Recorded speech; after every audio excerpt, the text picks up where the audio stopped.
गांव के एक कोने में मिट्टी और ईंटों से बना एक पुराना, टूटा-फूटा घर था, जिसमें सीता देवी अपने इकलौते बेटे मनु के साथ रहती थी।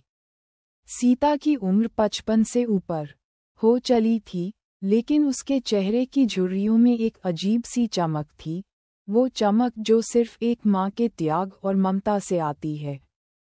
उसका पति रामप्रसाद एक हादसे में गुजर चुका था, जब मनु केवल 4 साल का था। तब से सीता ने किसी से कोई मदद नहीं मांगी। खेतों में काम किया, दूसरों के कपड़े धोए और कभी-कभी पेट पर पत्थर बांधकर खुद भूखी रही, लेकिन मनु को कभी भूखा नहीं सोने दिया।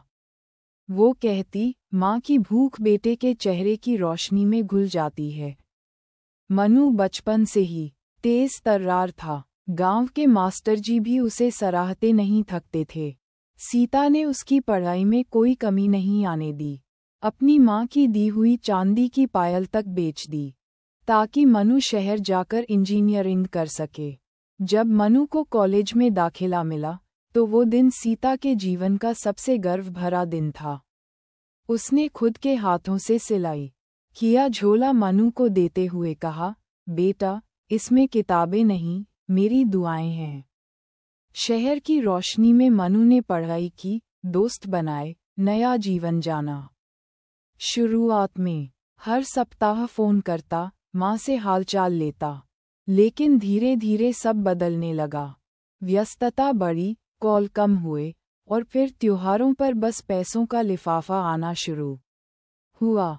उधर गांव में सीता हर शाम दरवाजे के पास बैठी रहती, आंखें रास्ते पर टिकी होती, दिल में एक ही ख्वाहिश, आज शायद मनु आ जाए। बारिश हो, धूप हो या ठंडी हवाएं, सीता वहीं बैठी रहती। गांव की औरतें कहती, काकी, अब तो शहर वाले बच्चे भूल जाते हैं, लेकिन सीता हमेशा कहती, नहीं, मेरा मनु ऐसा नहीं है, वो आएगा, जरूर आएगा। साल बीतते गए। मनु अब एक बड़ी कंपनी में अफसर बन गया था। गाड़ी, मोबाइल, पद, सब कुछ था, लेकिन माँ की गोद नहीं थी। एक दिन सीता बहुत बीमार हो गई। बुखार बढ़ता गया। पास पड़ोस वालों ने कहा, मनु को बुलवा लो, लेकिन सीता ने मना कर दिया। अब क्या बुलाना, जब तक था तब तक आया। नहीं, अब आएगा भी तो क्या देखेगा। उसकी आंखें जवाब दे चुकी थीं, लेकिन दिल अब भी उसी चौखट को ताकता था। अंत में एक सुबह गांव के मंदिर की घंटियां कुछ धीमी सी लगीं। सीता अब इस दुनिया में नहीं थी। उसका शरीर आंगन में शांति से लेटा था, चेहरे पर वही मुस्कुराहट थी जो मनु को विदा करते समय थी। उसके पास एक पुराना संदूक रखा था, जिसमें मनु के बचपन के खिलौने, कुछ चिट्ठियां और एक फटी पुरानी डायरी थी। 2 दिन बाद मनु गांव पहुंचा। नई कार, नया सूट, लेकिन आंखों में शर्म और सीने में पछतावे का तूफान।